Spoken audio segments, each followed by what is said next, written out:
to reject the completely nonpartisan, completely clean, very simple 24-page continuing resolution that we passed in the House here 2 weeks ago. Now, why did we do that? For a refresher for everyone. We have been working very hard, this leadership team, to get Congress working again. Congress has not done the appropriations process appropriately for many years now, and so we have forced the muscle memory back. Our appropriators have done a great job in bipartisan fashion, by the way, and they've worked very hard and passed 12 separate appropriations bills through the committee as is supposed to be done. We passed 3 of those off the House floor. The Senate did its work. For the first time in years, the Senate passed 3 appropriations bills off the floor. Those bills don't match up exactly. So the way the system works, everybody remembers from civics, is that when the 2 chambers have bills that don't align perfectly, you put together a conference committee. That's been done. All of that work's been done very deliberately, very carefully, and as good stewards of taxpayer resources. The problem is we ran out of time because the end of the fiscal year is September 30th. So we did the logical, simple, good faith thing. Instead of loading up a continuing resolution to keep the lights on, to keep the government open so this process can continue, instead of loading it up with poison pills or gimmicks or tricks, we sent over a very simple continuing resolution that every single Democrat in the Senate has voted for in the past, just to keep the government open for the people, so that we could get to November 21st, 7 weeks, to allow more time for this process to play out. That is what happened. Now, the Democrats did something they've never done before. Chuck Schumer has led them all to vote against it. Everybody's been discussing this for the last few days. Why in the world would Chuck Schumer do a 180-degree turn? Because he said passionately, as recently as March of this year, on the same instrument, the same CR, that it would be reckless and irresponsible and dangerous to close down the federal government. Why did Chuck Schumer change his tune? Everybody knows that now. He's trying to avoid a challenge from his left flank in his next Senate re-election campaign. And he wants to avoid the scrutiny that he received for doing the right thing back in March, because the far left and the base really went crazy on poor Chuck Schumer. And so he changed his tune. And now they're trying to pretend it's about something completely different.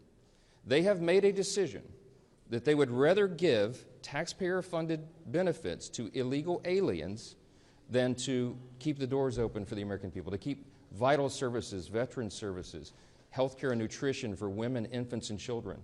They would rather not pay the troops and TSA agents and Border Patrol agents. They would rather stop services of FEMA in the middle of a hurricane season than to do the right thing for partisan political purposes. It is selfish, it is reprehensible, and it is exactly the opposite of what they have all said themselves in their own words very passionately every day until now. We've been playing the greatest hits loop here on a video right outside the Speaker's office for days. You've all seen it. Make them answer for that. Don't ask the Republicans what we should be doing or what we should be negotiating. I don't have anything to negotiate.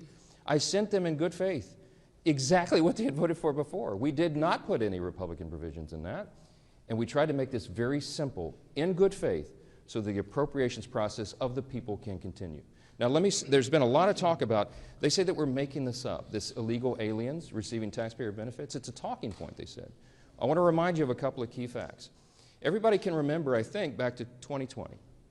In the presidential debate for all the candidates on the Democrat side, you might remember famously they were asked the question, raise your hand, they said on the stage, if you believe that illegal aliens should receive health care paid for by American taxpayers. Every single one of them raised their hand, to great applause in the audience from the Democrats who were there. Those hands included Joe Biden and Kamala Harris. Now, what did they do? Did they follow through on that promise? Yeah, they absolutely did. Joe Biden used executive orders, and he expanded benefits, health care, to illegal aliens in his 4-year term. That was an outrageous violation of the existing federal law and of the principles of good stewardship. Those resources are not meant for people who break the law and come into our country. They're meant for U.S. citizens. And so they watered down these health programs. It was terribly dangerous. So we got the majority. President Trump has returned to the Oval Office with a mandate of 75 million Americans, this big popular vote win. The House Republicans received our largest popular vote total in the history of this institution. Republicans went immediately to work.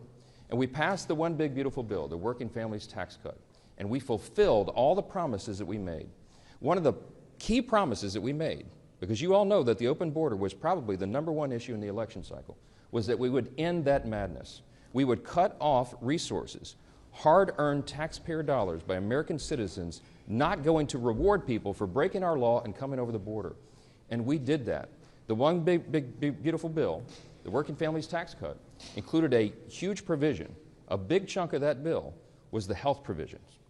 Now, why are we saying that they want to return and restore taxpayer-funded benefits to illegal aliens? Because that's exactly what they did. When they rejected the clean CR that we sent over, the Senate Democrats, Chuck Schumer, filed a counter-proposal. Now, what was in that counter-proposal? You can see it for yourselves. In fact, if you're watching at home, go to my website right now, speaker.gov. Go to the press releases tab and you'll see it. It's listed right there. Just click on it. I'd like you to turn in your hymnals to page 57, okay? Section 2141. It is there in black letter. They filed this. This is not a talking point. This is what they proposed. They wanted to add, instead of the clean CR that keeps the government open for 7 more weeks to allow us to finish the work, they proposed a wild list of partisan priorities. Among them, they want to return $500 million to the Corporation for Public Broadcasting to prop up left-leaning and biased media organizations. We're not doing that. The American people don't want us to do that. We don't need the Corporation for Public Broadcasting funded by taxpayers anymore because we're in their age of ubiquitous media. There's, what, 200 of you guys here? There's so many outlets. We don't need to do that. We're not going to do that. They wanted to cut, in the Democrats' counter-proposal, I want you to read it for yourself, speaker.gov. Go there and check it out. They want to remove the rural hospital fund that Republicans fought so hard to put into the One Big Beautiful Bill. We set $50 billion aside to take care of rural hospitals. Why would Chuck Schumer want to get rid of that? I don't know. A lot of those rural hospitals are in red states. You have to decide for yourself what the motivations are here. But they say they're for health care. Why would they want to do that? The other thing that they put in there is very important. And on page 57 in section 2141, not a Republican talking point, read from the Democrats' document themselves. They said that they want to repeal the health provisions of the One Big Beautiful Bill. Now, why is that so important? Because I want to tell you what those health provisions did. They eliminated all of the taxpayer-funded benefits going to illegals. There was an amendment that was sent over to the Senate to ensure that illegals would not be getting health care paid for by taxpayer dollars. Illegal aliens, okay? 43 of the 47 Senate Democrats voted against that. This is just a few months ago.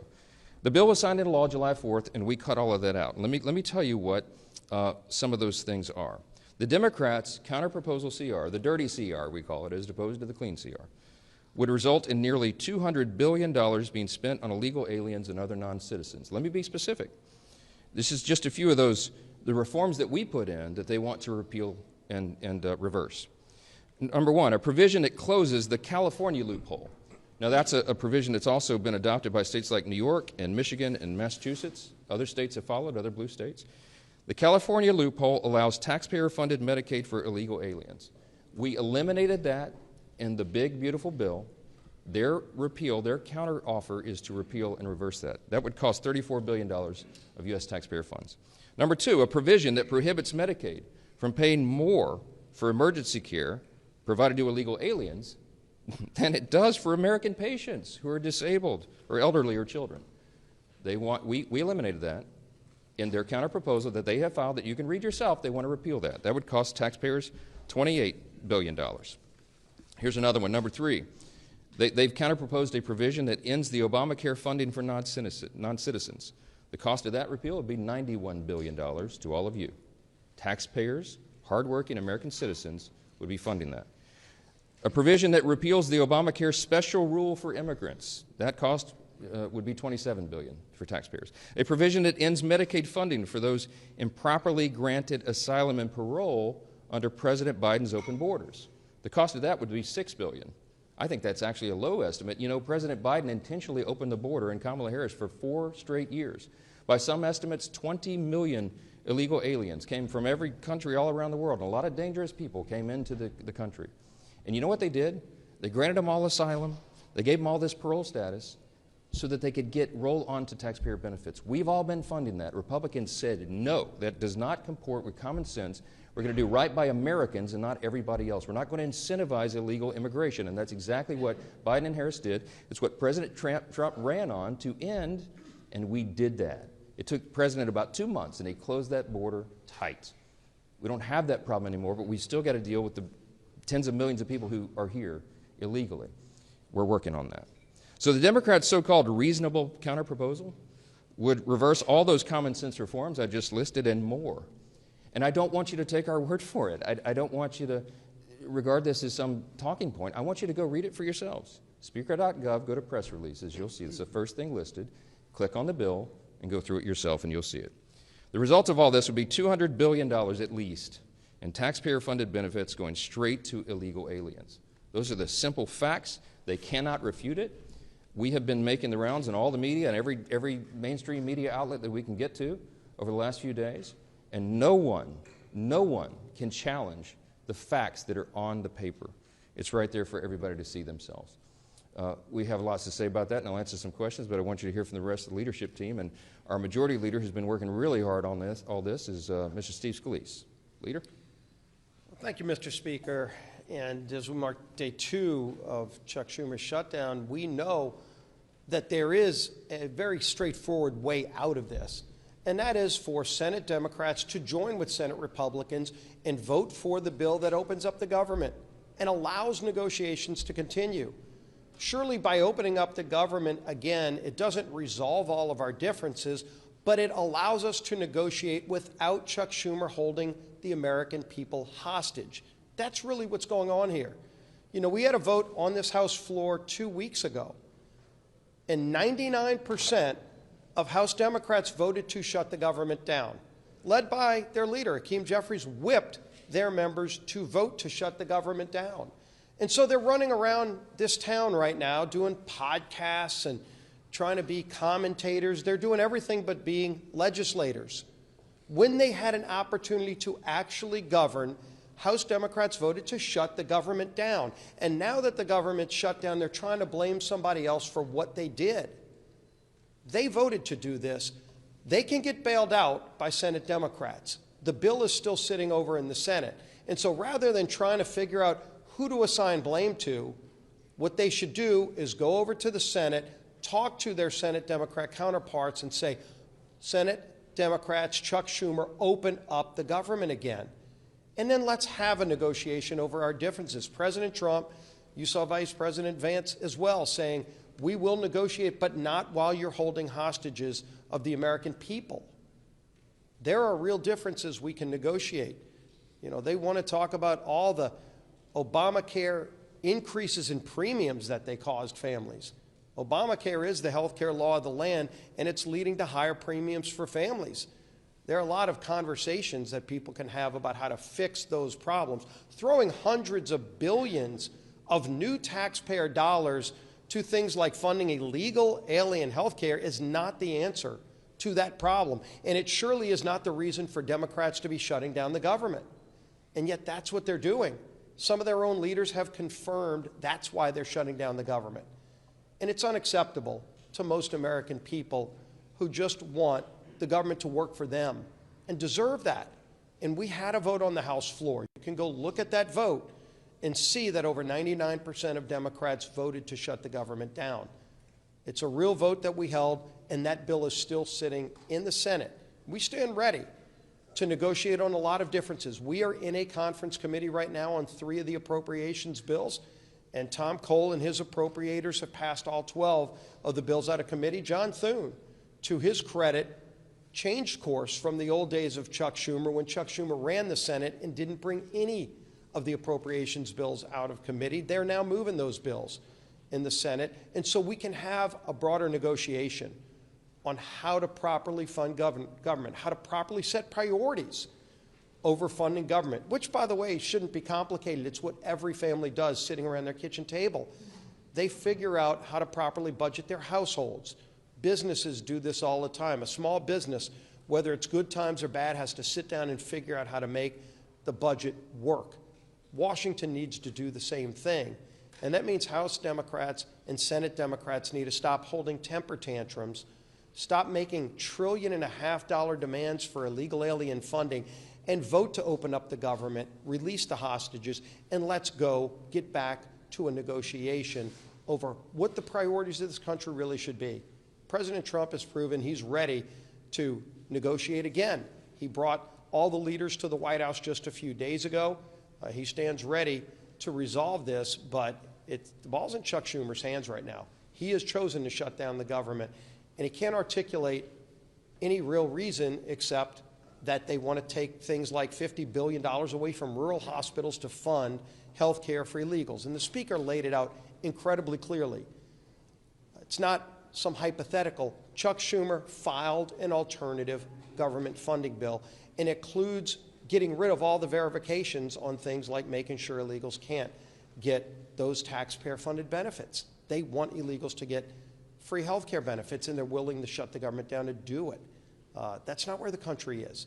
It's surely not why we should be here right now. But we stand ready to work. We've done our job in the House. It's time for the Senate to do their job and end this madness. Keeping our members tied together, united, focused on what we need to do is our whip. Tom Emmer.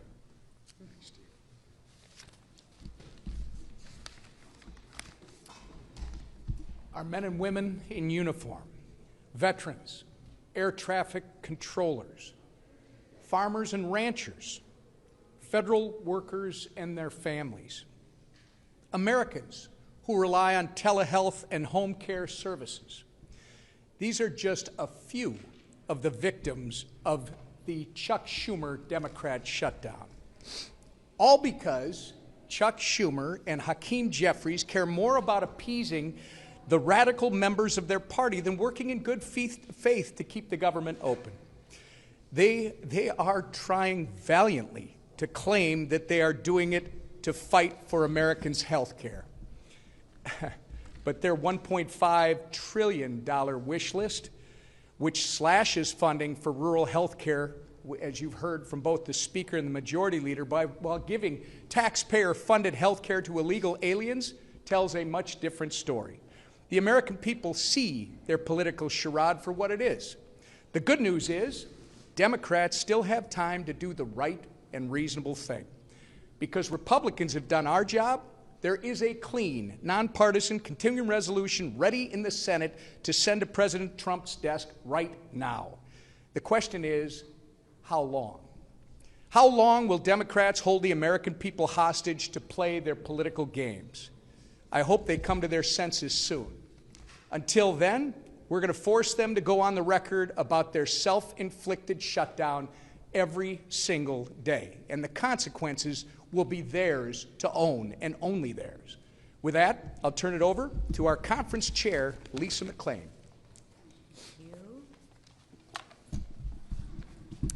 Thank you, and good morning, everybody. Listen, this is really simple. There is a way to open the government today.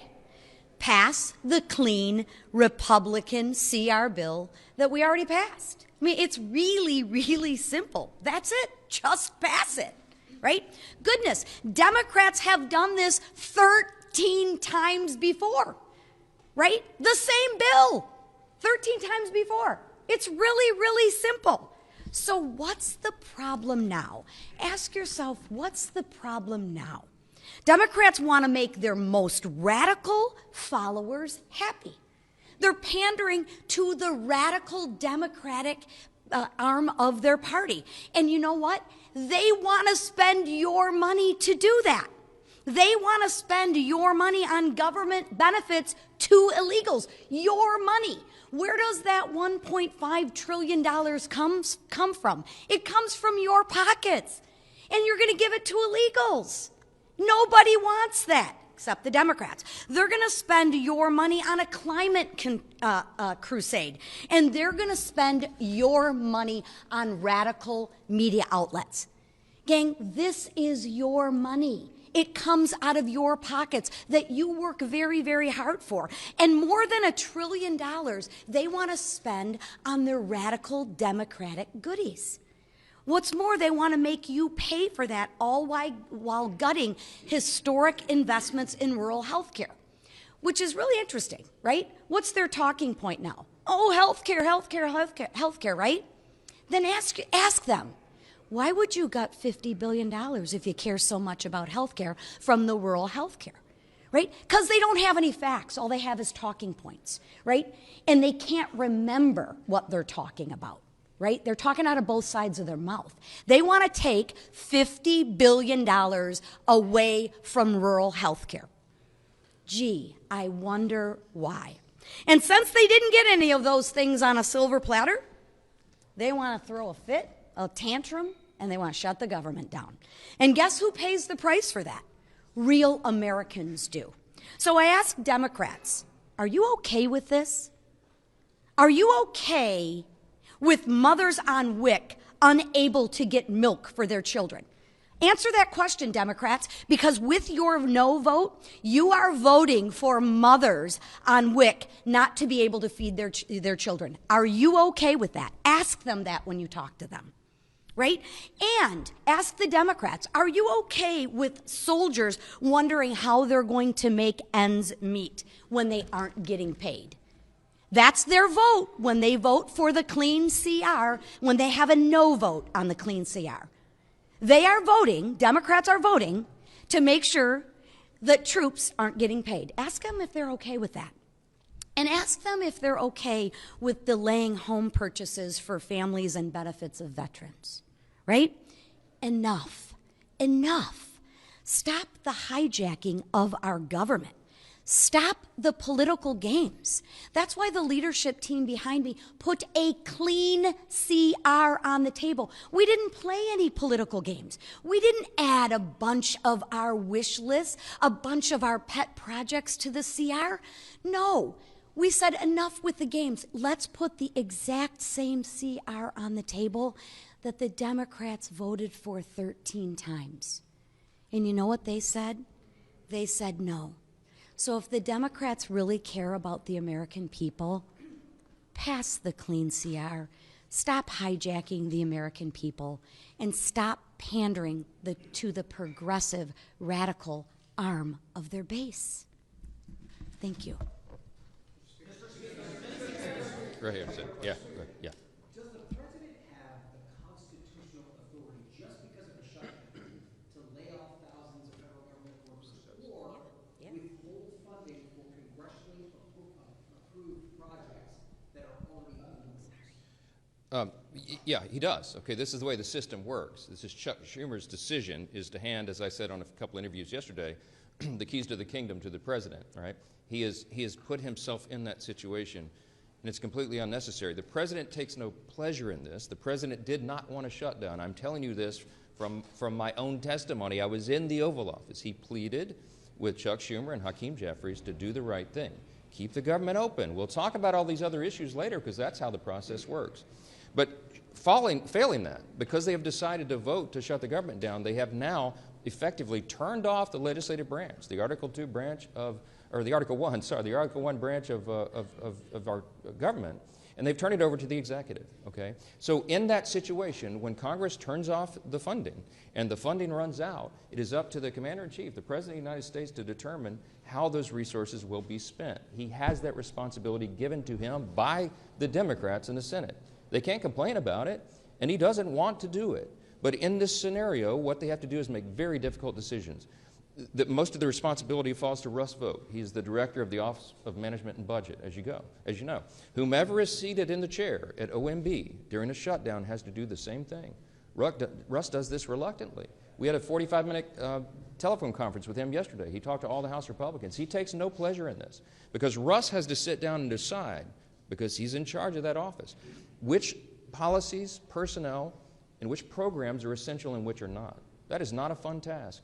And he is not enjoying that responsibility. And it could end today if the Senate Democrats would come to their senses and do the right thing for the American people. But if they don't, and if they keep the government closed, it's going to get more and more painful because the resources run out and more things have to be reduced and eliminated. Now, when he sits down as the director of OMB, he will obviously have a subjective determination on the priorities.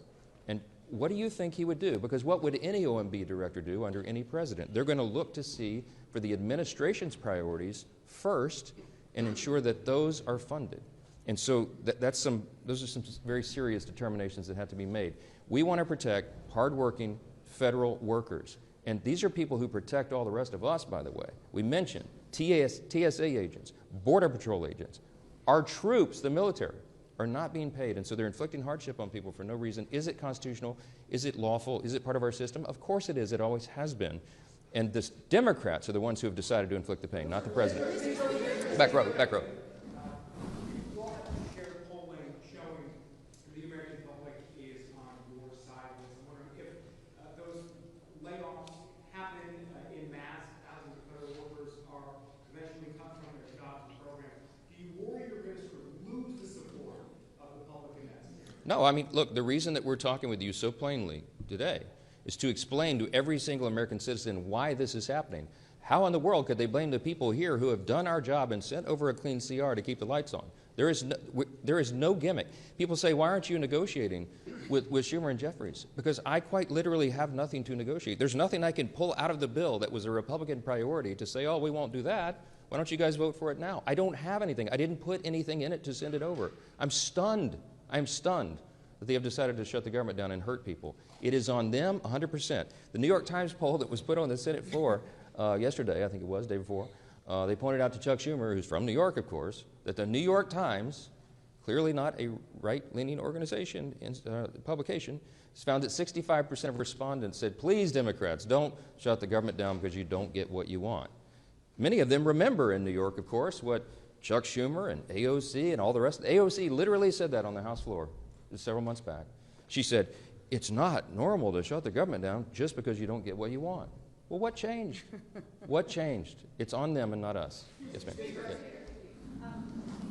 learned that the Senate obviously may take up your bill again, but if it fails, we've been told it's possible senators could go home for the weekend. They won't hold any votes until Monday. Do you think the Senate needs to stay?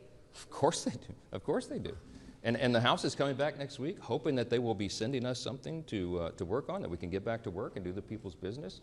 They're anxious to come back, but the Senate Democrats, 44 of them, all the pressure should be on the 44 Democrats who were dug in to try to pander to the far left corner of their base. That's what this is. How important is it to appeal to the radical left of your base and hurt Americans? Because if they drag this on through the weekend, more and more people will be hurt.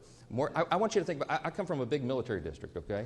Louisiana's 4th Congressional District is home to Barksdale Air Force Base and the command of Global Strike. The Global Strike Command is in my district. In the south part of my district, we have Fort Polk and the Joint Readiness Training Center. I have lots of active duty military and lots of veterans. I want you to think about the young airman or the young soldier who's deployed right now, defending our freedom and all of us in America's interest. And they've left, I think of this one particular family. This gentleman is deployed. He's got a young wife at home, and they have 3 small children under the age of 6. She's not going to get a paycheck as long as Chuck Schumer's playing political games up here. They don't have a big, I know this family well, they don't have a large tranche of savings, okay? This is going to be a serious hardship. She won't be able to make the car note. She won't be able to maybe pay for groceries for the kids because Chuck Schumer's up here playing games to pander to the far left of his space. It's outrageous. Real people are getting hurt. Veterans are not getting health care services. We have suicide prevention programs, okay, that will not be funded because of this. This is not a game. FEMA services, if your flood insurance lapsed right now and you need to renew it, you can't do that right now. We have hurricanes off the coast of the United States right now. If you buy a home and flood insurance is required, which is in so many places around the country, you can't close on your home right now because Chuck Schumer and 43 friends in the Democrat friends in the Senate are making a game out of this. It is ridiculous. It is irresponsible and dangerous. We'll come in at any hour, at any day to get the job done, but they won't. Yes. Senator Chuck Grassley has said there could be $27 billion in AC subsidies fraud. I know congressional Republicans have been looking at this issue of the Obamacare tax subsidies with those estimates. Do you have any concerns about that? And also, Susan B. Anthony, Pro-Life America, and 88 total pro-life organizations have said they are concerned that the Hyde Amendment is being averted with those Obamacare subsidies and that people are getting elective abortions through that program. So are conservatives concerned about this? Conservatives are very concerned about the subsidies. Not only that, but they're subsidizing not American citizens, they're subsidizing insurance companies with that, which has driven premiums up. It's got lots of problems, okay? I was in the Oval Office with the President, with Leader Thune, Leader Jeffries, and Leader Schumer a few days ago. And Leader Thune rightfully said to Chuck Schumer, that is a red herring in this, and you all know it. That is the subsidies that you're referring to don't expire until December 31st. We're at the end of September. You're trying to take a December policy issue and insert it into this discussion about whether we're going to keep government operating for the people. That is a ploy. They've done that simply so that they can show a fight against Trump and Republicans. Let me tell you what that is all about. There'll be lots of thoughtful discussion, deliberation, and debate about that because there's lots of opinions and it needs major reform. Leader Thune told Leader Schumer very clearly in front of the President, before that's even considered, you have to take on real reforms to address those issues. And they demonstrated right there in front of the President. He saw it for himself. That's not a simple issue. That's going to take weeks to deliberate and discuss and debate. But that's the beauty of the process. We have 3 months to do that. That is not an issue for today. The only issue is whether they're going to vote to keep the government operating for the people. Clear, plain and simple. Yes, sir. Mr. Speaker? Democrats want to not only have health insurance for illegals, but some of your Democratic colleagues over in the Senate are also talking about DEI programs that Democrats want to bring back. Can you elaborate on that? Yes, there's all sorts of. Remember, we sent over a 24-page clean CR. They sent over this thing that you'll have to see on my website to believe it yourself. But it's all chock full of all sorts of crazy things that they want to restore, and DEI has always been one of their big priorities. They want to spend $1.5 trillion new dollars of spending is what they're demanding to keep the lights on around here. It's absurd, and they should know it. They're all wrapped around the axle about these woke progressive programs being ended, but that's what the election was about. That woke progressive stuff is what the American people rejected. Some of our Democrat colleagues here are doubling, tripling down on it. Good luck with that. Good luck with that for the midterm election. Today, the White House with Mr. Vogt, the president posted on Truth Social this morning that the meeting is to determine which of the Democrat agencies they recommend to be cut. This is in addition to the money for New York, for the transit funding being cut, and in addition to blue states seeing their energy funding cut. Two questions on this. I mean, do you think this is political targeting? Is that appropriate? And then in addition, HUD had on its agency webpage blaming radical Democrats for this. Is that an appropriate use of taxpayer money being overtly political? It's something we haven't seen before. I think what the HUD website says is the objective truth that we're telling you right now. There are 44 Democrats in the Senate. And by the way, every Democrat in the House except one who voted to shut the government down. They are the ones that made that decision. The White House and the executive branch take no pleasure in this. But when they are tasked with determining what the priorities are, obviously they're going to follow their principles and priorities and not the other team. That's the results of an election that everybody voted in, the popular election and electoral college. I am. And that's why I'm pleading with the entire country to call your senators, your Democrat senators, the 44 people who want to shut the government down. You should call them right now and tell them to get here and get to work and open the country up for the people.